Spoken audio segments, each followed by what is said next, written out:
¿Qué tal? Buenas noches. Bienvenidos a Espiral. Déjeme ponerme íntimo y preguntarle qué tan feliz es usted. Del 0 al 10, ¿dónde se ubica? ¿7, 8, 9? Pero déjeme decirle que en promedio los mexicanos ponemos de calificación 8. Estamos muy felices en nuestras relaciones personales, pareja, familia, 8.7. Estamos al parecer muy contentos con nuestro trabajo, 8.4 sobre 10. Y si sigo revisando los indicadores, le diría que una de dos, o somos unos mentirosos, o la cosa está bastante mejor de lo que decimos todos los días. Mejor en lo personal, porque en lo público, el país, la seguridad, ahí sí todos coincidimos en que está muy mal. Estos datos los estoy sacando de las encuestas que se hacen sobre felicidad en México, concretamente la que hace el INEGI de tanto en tanto a lo largo del año, la última salió en enero, y que ha generado mucho debate, porque al parecer los mexicanos somos muy felices en comparación con el resto del mundo. Somos la nación número 16 en felicidad, cuando en otros indicadores andamos, pues francamente, de la cachetada. Hoy vamos justamente a hablar de la felicidad, a tratar de explicarnos por qué somos, dadas las circunstancias, tan felices. El tema está interesante, los invitados también. No se pierda Espiral hoy, comenzamos.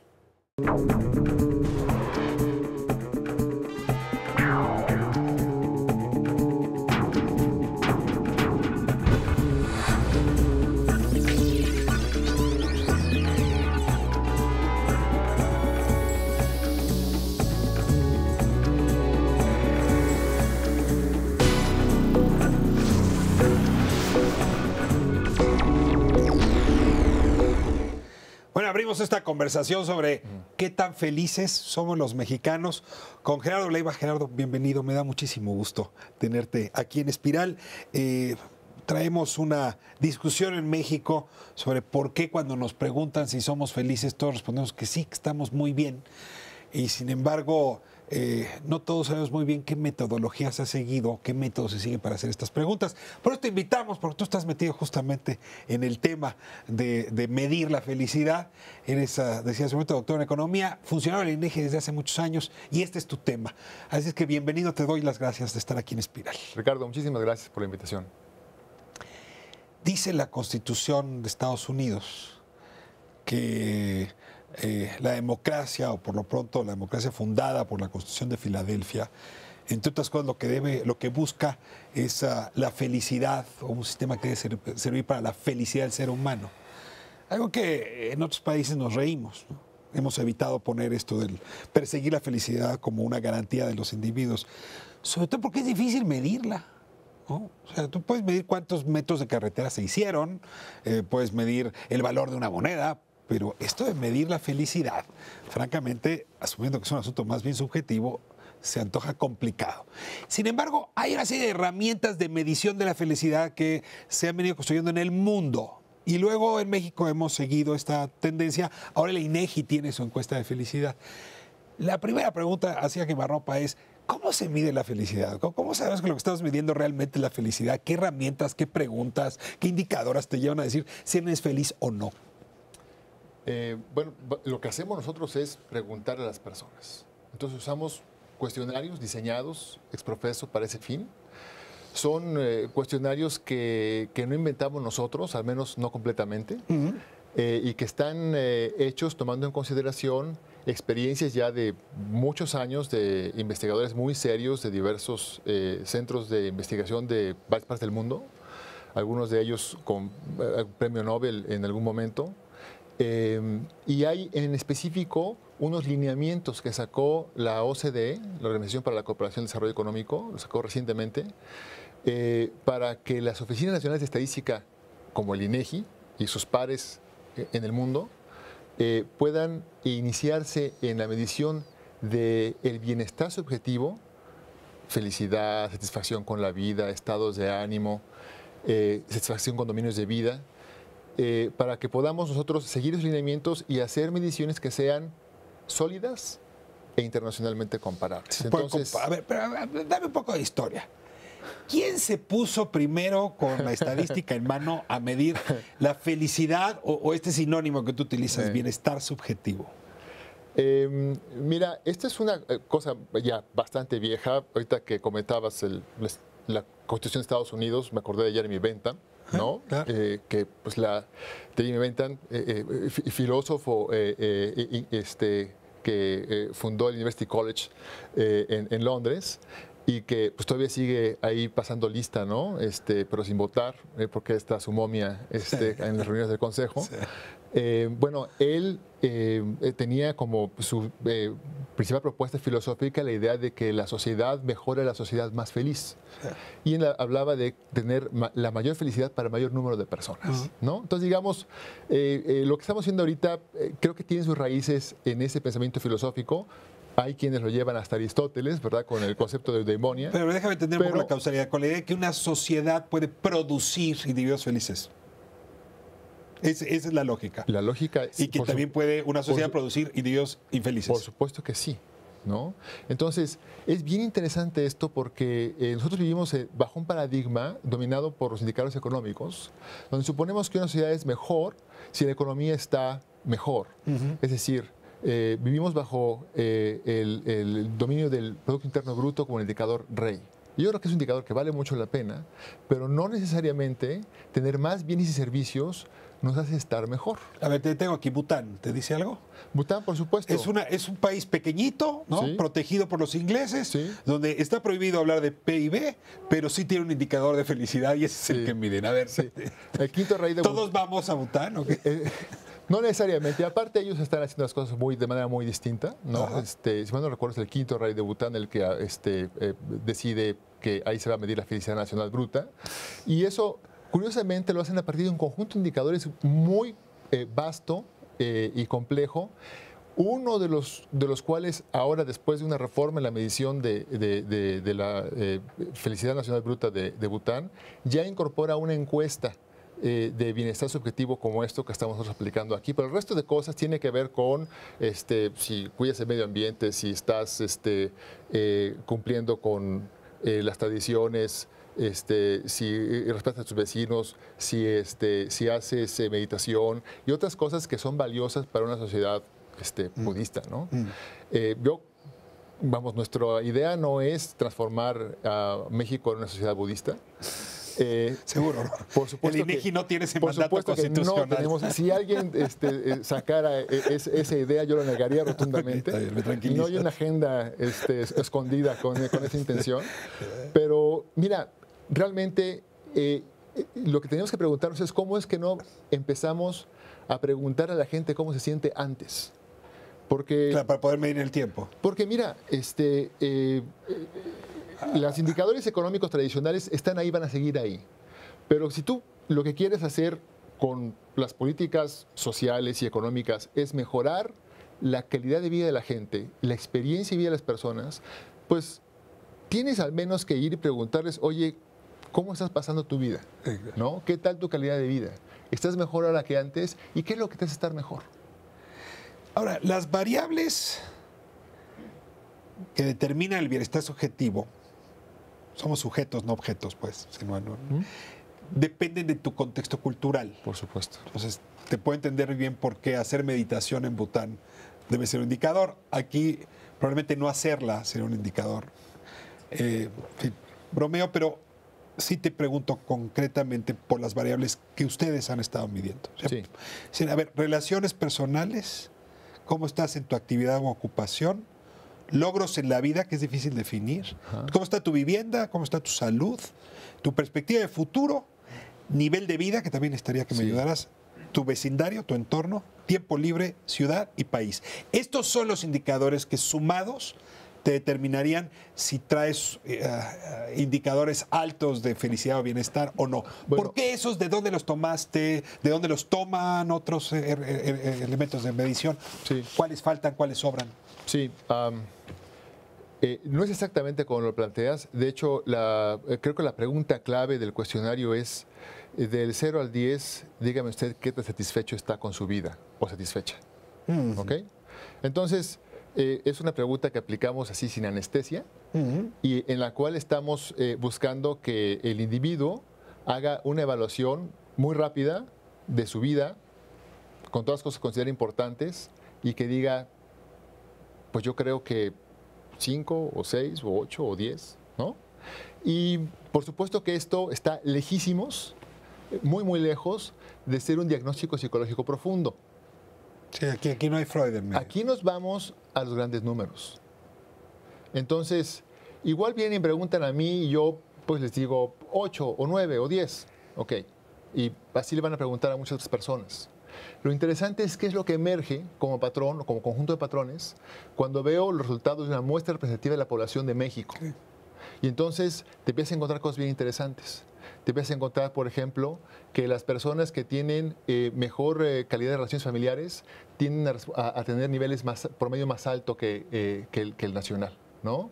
Si tienes, por ejemplo, adicciones en tu hogar, alguien, aunque no seas tú, con adicciones en tu hogar, drogas, vas a estar alcohol. por debajo del promedio, ¿no? Si tienes a alguien con una enfermedad crónica, es por debajo del promedio. Okay, pero en fin, esto que está ese haciendo tipo ya de relaciones, que es, porque, digamos, esta lista de elementos que preguntaste, que nosotros le llamamos dominios de satisfacción de vida,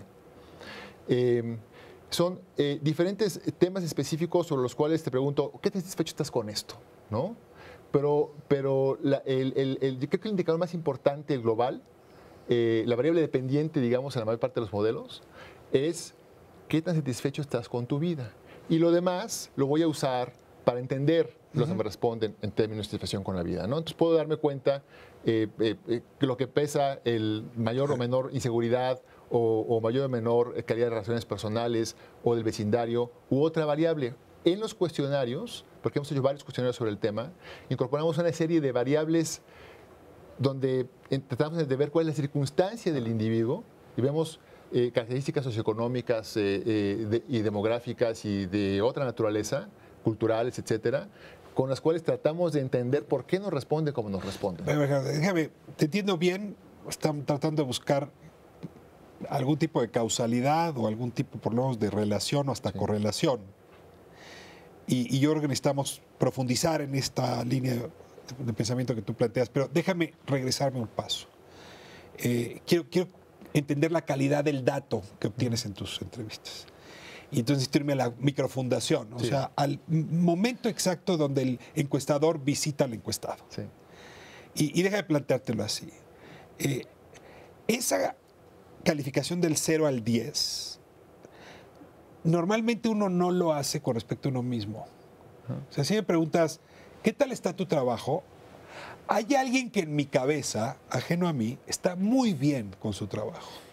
Y alguien que en mi cabeza está muy mal. Y yo me relaciono en función de este y el otro. A lo mejor está muy bien mi tío y está muy mal mi papá, ¿no? Así es como se construye ese 0 a 10. Sí. Yo te quiero preguntar, ¿con quién se está comparando el mexicano? ¿Con quién podría suponer que se está comparando? Que está tan bien. ¿Quién está tan mal que le hacen colocarse tan bien? ¿No? O a quién tiene en su cabeza, en el cielo, en la estratosfera, que está tan bien que se puede aproximar a él. Pues. Déjame darte algunos elementos de contexto para luego tratar de responder a esta pregunta que es recurrente. El número uno, México está, según el informe nacional, informe mundial, el reporte mundial de felicidad de 2013, está por salir el 2014 ahorita, que está hecho con base en estadísticas de Gallup en cosas de 156 países del mundo. México está en el lugar 16. De felicidad. 16 del ranking de satisfacción con la vida. Y está arribita por un pelito de Estados Unidos, muy cerquita de Arabia Saudita y muy cerquita de Panamá, si mal no recuerdo. Estamos, digamos, en la parte de la mitad superior, digamos, más alta del ranking. ¿Quiénes son los que están hasta arriba del ranking? Noruega, Dinamarca primero, Noruega, Suecia y Suiza. Nos dicen eso y decimos, pues sí, ¿no? O sea, son países donde tienen muchos satisfactores materiales, pero aparte son bastante igualitarios y la gente tiene acceso a salud y seguridad y viven en paz. Y te añado un elemento. Y el índice de desarrollo humano está en los primeros 5 lugares. Sí, entonces, que el índice de desarrollo humano les vaya tan bien y sean tan felices, se entiende. Eso no es contraintuitivo. Y hasta abajo... En México ocupamos el lugar 57 del IDH. Ahí voy, sí. A ver. Hasta abajo, ¿quiénes están en el ranking mundial? están Ruanda, Burundi, Togo, República Centroafricana. Algunos de los países más pobres del mundo. O sea, en los extremos es como bastante intuitivo, ¿no? A la mitad ya no tanto. Y hay una cuestión que México comparte con el resto de los países latinoamericanos y que es que tendemos a responder por encima de lo que se esperaría dado nuestro ingreso per cápita.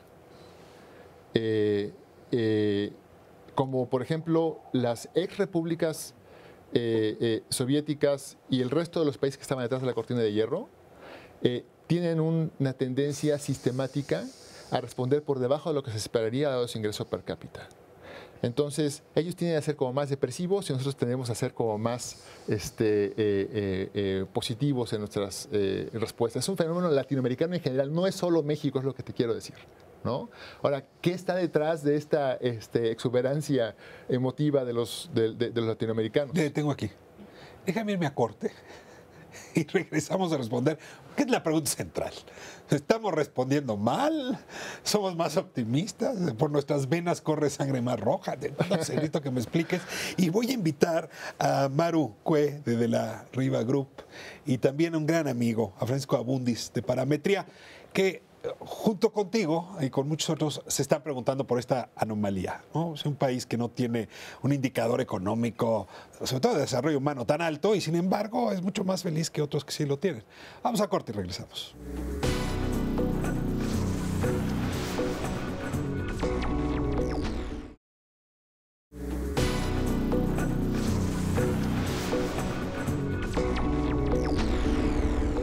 Bueno, de vuelta en Espiral, preguntándonos hoy, ¿qué tan felices somos los mexicanos o por qué somos tan felices según los distintos instrumentos de medición? Hemos tenido un primer bloque con Gerardo Leiva justamente para hablar de esta medición que hace el INEGI y la idea es ampliar la conversación pues con dos especialistas bastante provocadores en esta discusión. Le doy la bienvenida a Maru Cue. Como es tradición aquí en Espiral, le voy a pedir que ella misma se presente. Ok. Bueno, soy mujer, primero que nada. Soy apasionada de la investigación y particularmente la investigación social, ¿no? Por eso me encanta esta historia, la felicidad, el comportamiento humano, un poco más allá, las emociones. Soy antropóloga adicional y, bueno, estoy en la parte cualitativa de la Riva Group. Bienvenida, Maru, me da mucho gusto. Y bueno, me tocó presentarte en lo que anterior, pero ahora te toca a ti decir lo que consideras relevante para el auditorio. Pues soy Gerardo Leiva, soy economista, trabajo en el INEGI como director de investigación y desde hace algunos años para acá he venido encabezando los trabajos para medir el bienestar subjetivo en México. Lo que aquí llamamos la felicidad. Entre otras cosas. Muy bien. Te agradezco mucho y seguimos ahora con el debate que dejaste sembrado en el bloque anterior. Pero antes quiero darle la bienvenida a Francisco Abundis. Me da mucho gusto, Paco, tenerte aquí. Al contrario, el gusto es mío, Ricardo. Directora Ciudad de Parametría, nos dedicamos a temas de percepción social. Para cualquier observación que hagamos aquí, quiero advertir al público que estamos en el mundo de las percepciones. No de la realidad. No que no se la tomen literal. Muy bien, okay. Es una advertencia. Y el tema de la felicidad, mucho es de percepción. Así es. O sea, no sé si hay algo que pudiera medirse objetivamente. Bueno, yo creo que no estoy de acuerdo con esa afirmación que acabas de hacer, porque podemos nosotros discutir acerca de si este vaso está medio vacío, medio lleno, y si puede ser percepción o alguna otra cosa, ¿no? Pero respecto de qué tan feliz eres tú, mi percepción realmente no es tan importante como tu propia experiencia. Entonces, como juez de tu propia vida, tú eres la mejor persona para decir qué tan feliz eres. Y en ese sentido es algo que sí es subjetivo porque se refiere a ti, pero es no mi realidad. Pero es tu realidad. O sea, esa percepción es mi realidad. Es tu realidad. O sea, es muy difícil que alguien venga y me diga a mí, oye, bueno, tú dices que eres feliz, pero es lo que tú crees. En realidad no lo eres. No tiene sentido. Me sentiría ofendido. ¿Estarías dudando de mi juicio para aceptar? Yo creo que es un absurdo, ¿no? Nadie puede decirme a mí que no soy tan feliz como yo digo que soy o como yo estoy experimentando que soy. El mejor juez de mi felicidad soy yo. Vamos a tomar por buena este argumento y lo tengo que ligar con el punto donde se quedó el bloque anterior. Es decir, los mexicanos somos bichos raros Estudio en de los caso. estudios de Estudio. caso, en los estudios a propósito del bienestar subjetivo. O sea, normalmente, países que tienen un buen indicador de desarrollo humano correlacionan bien con países donde la gente vive con cierto nivel de felicidad, su propia vida, su trabajo, en fin. Países que tienen un mal nivel de desarrollo humano traen niveles de tristeza o, digamos, carencia de felicidad. Y eso se explica más o menos fácil. El tema es que en México ocupamos el lugar 57 de desarrollo humano, pero estamos, nos decía en lo que anterior, el nivel 16 de felicidad. A ver, me ayudan a entender, y lo peor es que no estamos solos. Es un síndrome latinoamericano. ¿Quién quiere Es entrar? que creo que si lo viéramos gráficamente, que es la mejor forma de explicarlo, hay uno de estos gráficos al que se refería Gerardo hace un rato, que es en una línea pones tu ingreso y en otra línea pones tu nivel de felicidad. Y básicamente sacas una línea en medio. Estados Unidos estaría hasta el final de esta línea, donde tienen $55,000 de ingreso y felicidad alta. Vendría Alemania muy ajustado. Los países asiáticos son menos felices de lo que ganan. África es todavía menos feliz de lo que gana y gana poco. Nosotros estamos en un rango, junto con América Latina, sobre los $15,000, $18,000, ¿no? Abajo en la escala de ingreso, pero muy arriba en la de felicidad. Y esto lo podemos corroborar con lo que dice Gallup, lo que dice el Pew, lo que dice la UNAM, lo que dice prácticamente cada medición que se haga. Entonces ya entramos ahí a otro cuestionamiento y ahí yo difiero un poco de lo que dice Gerardo. El VIARE, este índice de bienestar autorreportado, ¿no?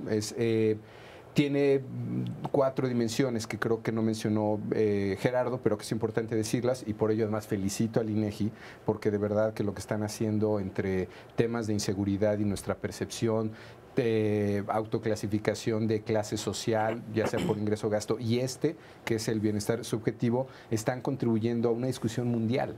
Y la verdad es que nadie mejor que INEGI para hacerlo. Pero bueno, dicho esto, lo que creo que es complicado es la afirmación que dijiste sobre cómo nosotros nos evaluamos, porque parte del cuestionamiento a buena parte de estos indicadores estándar en el mundo es si las palabras significan lo mismo en diferentes idiomas y si no estamos realmente en un problema semántico. A ver, te tengo aquí porque me gustaría oír el planteamiento de Maru y ahorita regreso a esta Además, me discusión. parece que hay una distancia entre lo que decimos, sentir o ser en términos de felicidad, y otra lo que realmente sentimos, ¿no? Desde la perspectiva, y hay como parte cualitativa, una parte es lo que nosotros decimos, y decimos en términos de qué, ¿no? Generalmente es me comparo con el que está abajo, me comparo con el que está arriba, y mi respuesta también va a ser en términos de felicidad conmigo mismo o felicidad como mexicano, por ejemplo, ¿no? También hay variables ahí en cuanto a la respuesta, insisto, en lo que decimos que somos a lo que realmente sentimos, que es un poco en la parte cualitativa lo que nosotros hacemos es la utilización de metodologías proyectivas, etcétera, para poder indagar y hacer un poco más y conocer un poco más de este verdadero feeling de la felicidad, ¿no? Más allá de un 0 al 10 y de corresponderlo con el nivel de satisfacción económica, empleo, qué sé yo, las variables con las que lo puedes dar. Yo sí quiero entrar a este planteamiento que usted está haciendo de vamos a revisar el mecanismo de medición, nada más para estar tranquilos. Y hay como 2 provocaciones puestas. La primera es el tema semántico. Voy a poner el ejemplo. En francés, la medición es sobre bonheur. Bonheur en español quiere decir bienestar. No quiere decir felicidad. O sea, es algo más que felicidad. En México no preguntarías qué tan bien está usted o cómo está su bienestar. Preguntas qué tan feliz es usted. Entonces, a ver, sí puede haber un tema semántico. Por supuesto. A ver, pero déjame decirte que esto es algo que ya se ha investigado. O sea, no estamos nosotros aquí inventando el agua tibia.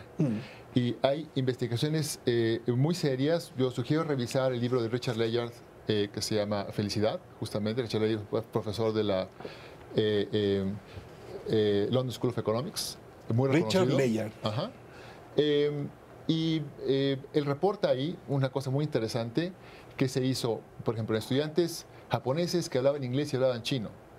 Y les hacen responder el cuestionario en inglés a unos y en chino a otros y luego a los mismos, y las respuestas son bastante consistentes.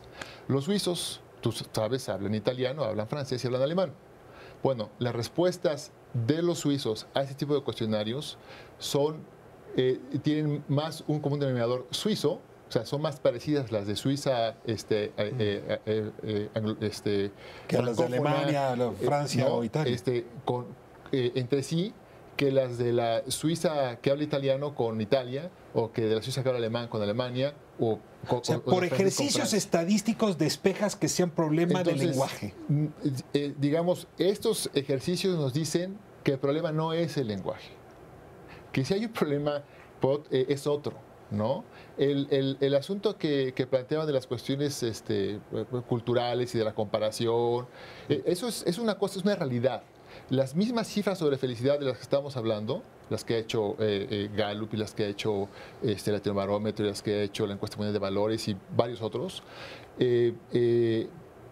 han sido la base para que, por ejemplo, ya desde 1974 el profesor Richard Easterling planteara la famosa paradoja, donde él veía cómo en Estados Unidos y en Japón y en algunos países desarrollados el nivel de bienestar material estaba subiendo, pero el nivel de satisfacción de bienestar subjetivo estaba plano, ¿no? Entonces, ¿cuál es la razón por la cual tienes más pero no estás mejor? Paco, sobre la parte semántica, para cerrar esa parte, ¿algún argumento que añadir? Primero, que creo que no hay consenso necesariamente, creo que es un debate, ¿no? Es decir, hay quien está básicamente en la parte de los significados y de los sinónimos y bueno, intenta equiparar. Y digo, ya después de que te felicité tanto, Gerardo, te la quiero poner todavía más complicada. El problema de las escalas. ¿Qué significa de 0 a 10 en cada lugar del mundo? Ajá. Y porque en la parte de psicología social hay todo un debate sobre si de 0 a 5, de 0 a 7 5 es reprobado en México, de 0 a 10. ¿no? Exactamente. 5 es reprobado, 5 podría ser igual a 0. En particular, en México tenemos un problema en el uso de escalas y tenemos una propensión a dar un número regularmente de 5 a 10. Y nuestro plano abstracto no necesariamente lo estamos pensando como porcentual. El 0 a 10 es casi como si pensaras de 0 a 100, ¿no? O hace ese símil.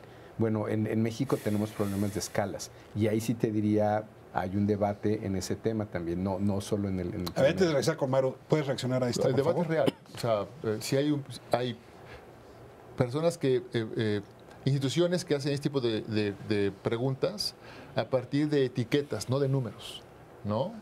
Y tú palomeas y me siento muy feliz, medio feliz, medio mal y muy mal, ¿no? Y tú palomeas cuál de ellos. Son como las caritas del dolor. ¿No? O otros usan del 0 al 4. O del 1 al 4, otros usan del 1 al 7, otros del 1 al 10. Del 0 al 100 en México sería más...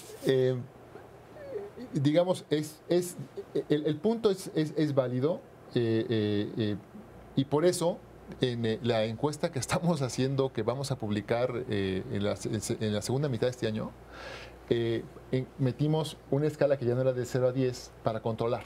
¿No? Metimos una escala de 1 a 7 y ya tienes metimos una escala de etiquetas. No, en octubre vamos a publicar esos regresas resultados. Aquí, ¿no? Con todo gusto. Por favor. ¿no? A ver, voy con el tema. La pregunta está ahí, es válida y tanto que estamos tratando de ver qué tan consistentes son las diferentes escalas en un mismo cuestionario.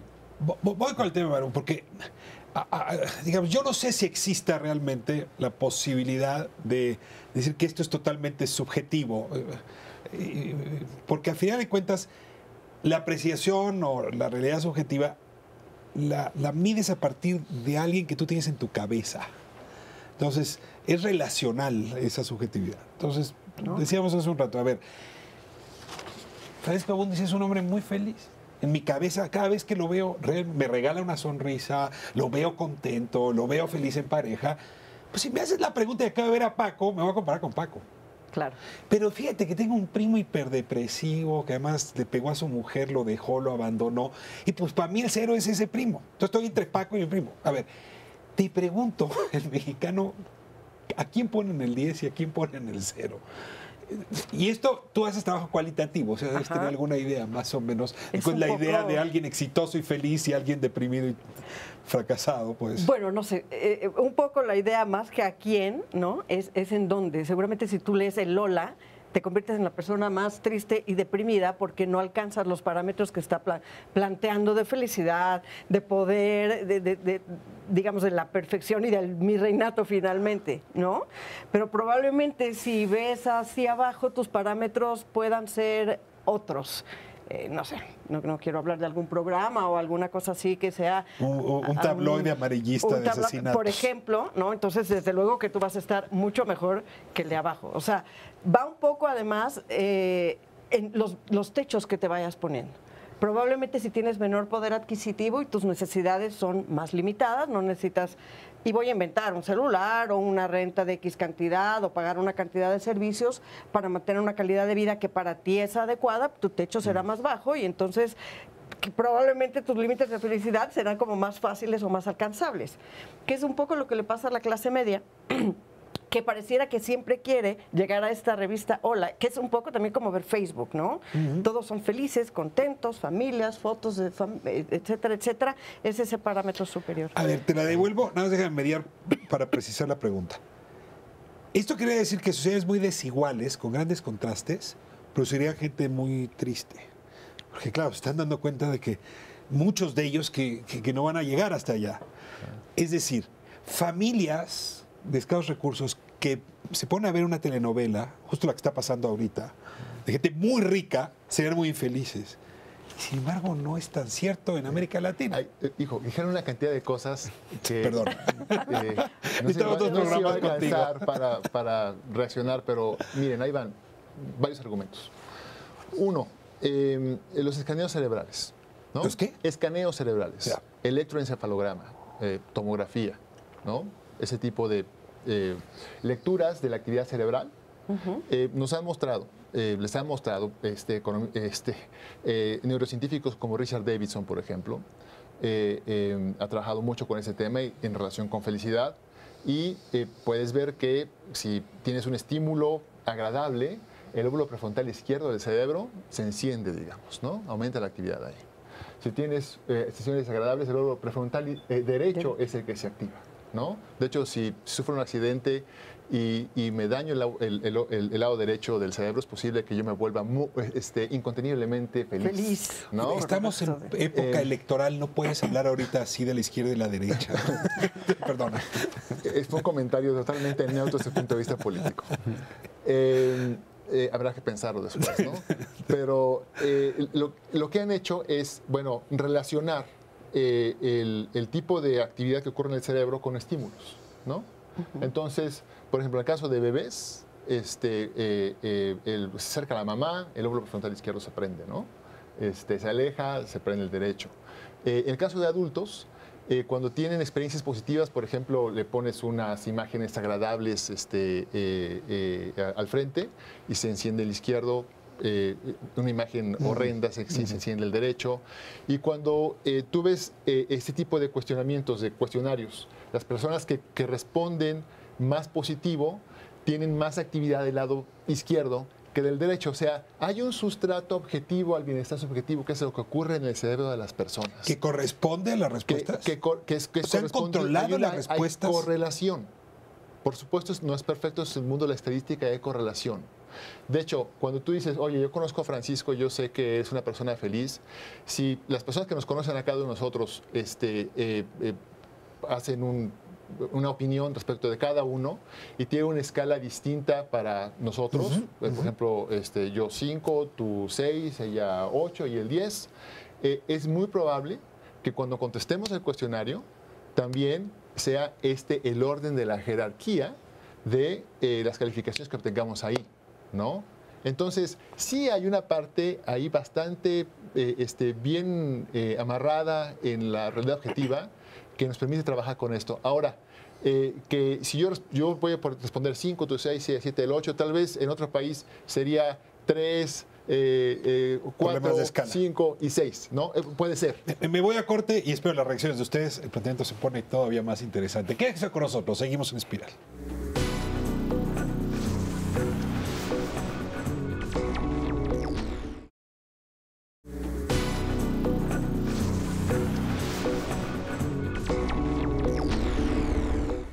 Bueno, seguimos hablando de las razones por las cuales los mexicanos nos dedicamos muy felices. No es la encuesta del INEGI porque no pregunta esto, pero hay otras que demuestran que sexualmente somos muy felices. Tenemos una vida muy satisfactoria. En esta encuesta sí está claro, nuestra relación personal las relaciones personales son muy buenas, 8.7 si no me equivoco. Estamos contentos con nuestro trabajo, estamos contentos, poco menos con el transporte, estamos enojados con la ciudad. Estamos muy contentos con nuestras relaciones interpersonales. Es decir, estamos contentos con lo privado y estamos incómodos con lo público. El país no nos gusta. Gobierno, pues que no nos guste, pero en efecto, lo privado pareciera estar muy bien. Ya nos explicaba Grado que pues estas mediciones podrían ser confiables hasta por la prueba neurocientífica. Es decir, si hay una actividad cerebral del lóbulo izquierdo más intensa que el derecho, lo cual implica mayor felicidad. Me veo obligado a preguntarles si tienen reacción a esto y después de eso procedemos a tratar de preguntarnos por qué. O sea, si ya la medición es correcta, quiero saber por qué los latinoamericanos somos más felices. Pero antes, reacción a lo planteado en el bloque anterior. Otra vez, primero una felicitación INEGI, segundo, cuestionamiento. Yo creo que en este debate, y por eso otra vez creo que era muy importante que le entrara INEGI a esto, es que pues en estas dimensiones, sea la dimensión laboral, familiar, de servicio, sí tenemos algunos sesgos históricos, ¿no? En otras mediciones. Te pongo un ejemplo. Un estudio clásico que se llama la cultura cívica, the civic culture, ¿no? Ya anunciaba que nosotros como país entramos de refilón porque los suecos se salieron y entonces ya en los 60 tenemos mediciones de cultura cívica en este país comparada con Estados Unidos, con Alemania, con Italia. Sucede que, por ejemplo, solemos responder más a preguntas aunque no sepamos. Alguna gente en el público. ¿Dónde queda tal calle?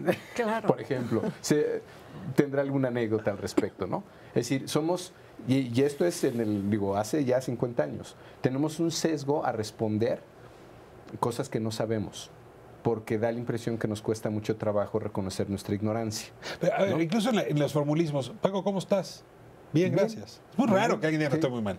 No, la otra pregunta sería, ¿de veras quieres saber? ¿No? En tu referencia a lo feliz que me ves, ¿no? Luego te cuento. Pero a lo que voy es, si hay sesgos, regresando al tema cultural, ¿no? De qué es lo que queremos decir en tal expresión, o nuestra capacidad, que ya sería uno más de fondo, para reconocer nuestra condición en un entorno social. O sea, ¿qué tan conscientes somos de nuestra vida? No, qué tan conscientes, qué tanto te lo voy a reconocer a ti, si me lo preguntas. No eres de confianza.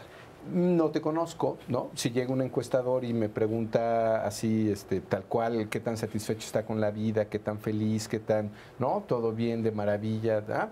Y por eso, regreso a la medición, creo que esta medición que no solamente ve diferentes dimensiones de la vida, que va con, digamos, con el orden o con la tendencia genérica que hay, ¿no? Que el consenso va sobre lo laboral, económico, familiar, amistad, tiempo libre, salud, entorno comunitario, y ustedes traen otras más, ¿no? Pero lo interesante de ahí es que tienen dimensiones situacionales. Es decir, para entender problemas como el bullying o como la violencia intrafamiliar, no te voy a preguntar si tú crees que hay violencia intrafamiliar en tu casa, ¿no? O no, más bien, en tu escuela te ponen apodos, en la escuela te empujan, en la escuela, es decir, situacional, no voy por lo conceptual. ¿Qué es lo que tiene como beneficio este encuesta? Y eso lo veo como una gran virtud. Pero, y nada más, nuevamente, voy a los problemas.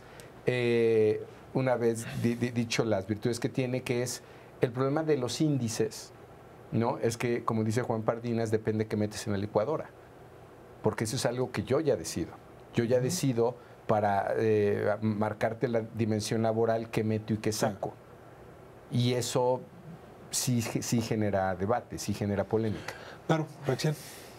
Bueno, es un poco retomando lo que tú dices, finalmente siempre hay un sesgo de cortesía, ¿no? Y como cultura mexicana, esta parte de, si yo te contesto la realidad, puedo meterte en problemas. Es decir, quizá no estoy tan feliz, pero no voy a incomodarte, ¿no?, con mis problemas, y prefiero decirte, soy muy feliz, ¿no? Nosotros, inclusive, generalmente en lo que hacemos, sesiones de grupo y todo esto, sabemos que hay que tener mucho cuidado cuando hay algún producto, algún comercial de televisión que salen encantados y fascinados por este sesgo del contexto, porque están muy contentos, tomando café, respondiendo, y por este sesgo de cortesía que tiene que ver con la parte también cultural, ¿no? Y luego hay una cosa que voy a añadir, y es,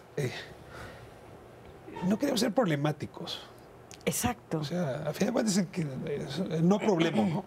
Sí, evadimos el conflicto. Entonces, ¿no? claro, que es parte del asunto, ¿no? Entonces, mira, estoy bien ya para que no entremos aquí en disputa. Pero ya no quiero extenderme más en la medición porque nos vamos a perder una parte interesante de la conversación. Déjenme dar por buenos los datos. Punto, ya. ¿Cómo estamos los mexicanos felices? Ahí le voy. Promedio, 8 sobre 10. Nada mal, ¿no? Sobre todo, insisto, comparado con otros países. 8 sobre, casi 8. Pero estamos mucho mejor en algunos lados, ¿no? Muy bien nuestras relaciones personales, 8.7. En nuestro trabajo, 8.4. Me pregunta usted, 8.4 sobre 10. Logros en la vida. Logros en la vida, 8.4. Vivienda, 8.4. Estado de salud, 8.3. ¿Cómo ve el futuro? Esto es de enero, 8.2. ¿Por qué nos andamos quejando? Nivel de vida 8.2, el vecindario 7.9. Era el primer anuncio del Banco de México. Tiempo libre, ahí sí, trabajamos mucho, 7.6. La ciudad 7.3, el país 6.9 y la seguridad 5.6. Ahí tiene usted la radiografía. Pero déjeme regresar la cifra, casi 8, todas estas cifras en promedio, 8 sobre 10. ¿Por qué? Y ahí voy a la primera explicación que me dan siempre.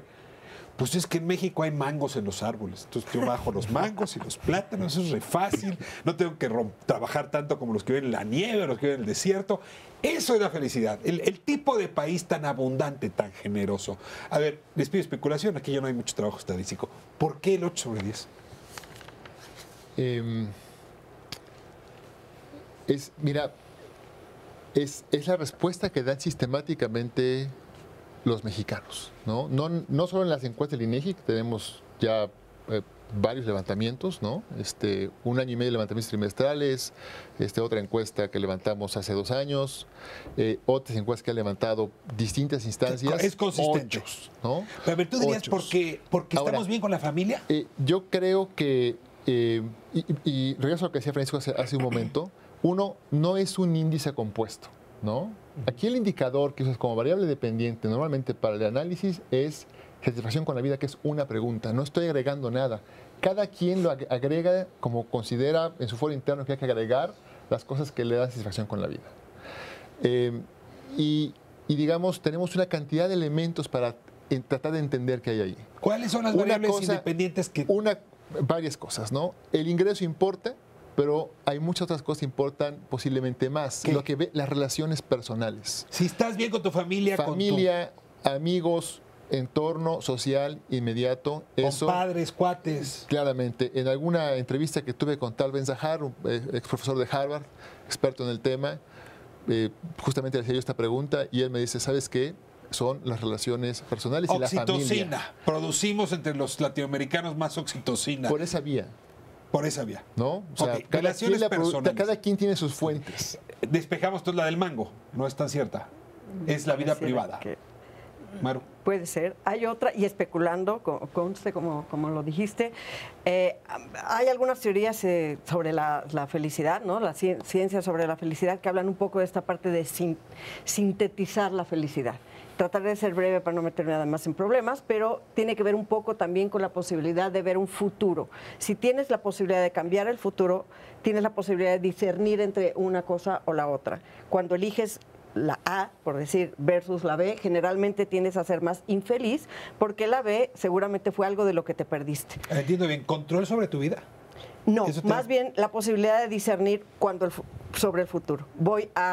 Si no tienes manera de cambiarlo, es mucho más fácil que te quedes tranquilo y consideres que las decisiones que tomaste son las mejores y te hacen mucho más feliz. No hay angustia en la decisión. No hay angustia, exactamente. No genera, no. Esto es así, pues, somos lo que hay. Exacto, Punto. somos lo que hay. Tal cual. Suelta el cuerpo. Especulando, insisto. Quisiera apoyar en esa teoría algo que también viene desde hace muchas mediciones en términos de vida pública. Ya lo sugería un estudio que hizo el Colmex hace poco con Fernanda Somoano sobre calidad de la ciudadanía.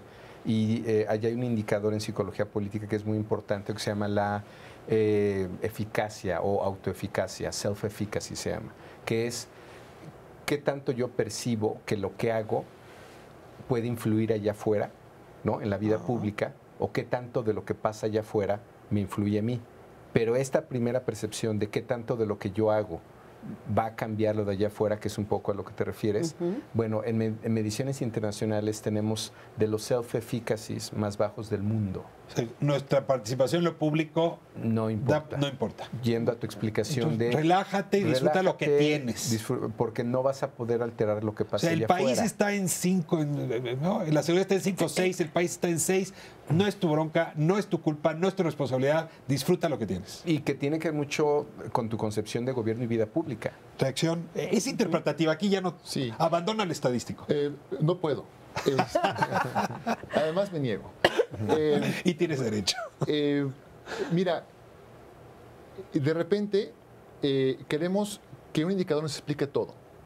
Y entonces nos frustramos. ¿No? O sea, yo diría que es un indicador, esperamos que sea como Mike Tyson, que da un golpe, derriba al enemigo y se acabó la pelea y nos vamos. Pero la verdad no es así. Este es un indicador que se suma a muchos más indicadores con los cuales tratamos de entender qué es lo que está pasando en el país y por qué pasa como pasa, ¿no? Y ahora tenemos esto que se suma a todo lo demás. Ahora, cuando yo veo el indicador de 8.2 u 8 o 7.9, lo que me ha salido en estos últimos trimestres, eso es, desde mi punto de vista, más bien anecdótico. Ese no es el punto. Lo importante es ver qué hay detrás. Si yo hago un modelo econométrico, un modelo estadístico, veo con qué está correlacionado y entonces descubro cosas interesantes. Y entonces puedo pasar de las suposiciones a la información basada en datos y Dame cifras. resumen apretado. Voy. Por ejemplo, el asunto de la libertad. Para los datos que tenemos aquí en México, del INEGI, tenemos una relación positiva entre satisfacción con la vida y libertad para decidir. O sea, lo contrario de lo que está diciendo Mara. de lo que está diciendo ella. Entonces, ¿yo en qué me baso? A mayor sensación de libertad, mayor sensación de felicidad. Así es. Si tenemos una pregunta sobre libertad para toma de decisiones y están positivamente correlacionados con satisfacción con la vida. Y así podemos encontrar una cantidad de otros temas y podemos ver qué suma y qué resta. Entonces, hay que usar la estadística. Lo que se conoce en el, ¿qué te hace infeliz en México? la inseguridad, la violencia doméstica, por ejemplo, el que tengas un hijo enfermo, el que se te muera un hijo, ¿Decías adicciones también? las adicciones, no ser generoso, tener menos ingresos, estar por debajo de lo que del nivel de vida de la familia de la cual provienes. Religiosidad. No hacer deporte, no tener religión también incide negativamente en el bienestar satisfacción con la vida. Los jóvenes son más felices, los de mi edad para arriba somos menos. Amargados a nuestra edad. Por ejemplo, una cosa que las personas que están en redes sociales, que coincido con lo que mencionaste un momento, ocurre que tienen menos satisfacción con la vida que el resto. Y hay una cantidad de elementos, el cuestionario es riquísimo, tenemos decenas y decenas de variables que nos permiten ir formándonos una idea de que sí, que no. Deporte, por supuesto, suma al bienestar subjetivo. Si es deporte de manera competitiva, suma aún más. Si eres generoso y participas en acciones altruistas, de cuidado del medio ambiente, de cuidado de otras personas, que no sean de tu familia, tu bienestar está por encima del promedio. Aprendemos mucho con la estadística. Vamos a conclusiones. Le doy primero la palabra a Francisco y luego a Maru. Gracias. Hay tal vez una dimensión que no hemos explorado mucho, que es no el bienestar subjetivo, sino el objetivo. Y habría algunos datos para validarlo. De hecho, eso entra a la discusión de clases medias. Lo cierto es que nuestro promedio como país de ingreso está subiendo. Y lo cierto es que tenemos acceso a bienes a los cuales nuestra expectativa de origen tal vez no pensaba que llegaría a tenerlos. ¿De qué hablo? Bienes muy básicos y que tienen que ver con mediciones de investigación de mercado. Hace relativamente poco tiempo tener un celular era de un grupo exclusivo. Tener un microondas era de un sector específico. Tener un DVD, ¿no? Un reproductor eso antes servía para segmentar a un estrato alto. Eso ya salió de la matriz de la MAI, es decir, para medir estrato social o capacidad de compra. Mundo tiene porque todo el mundo tiene.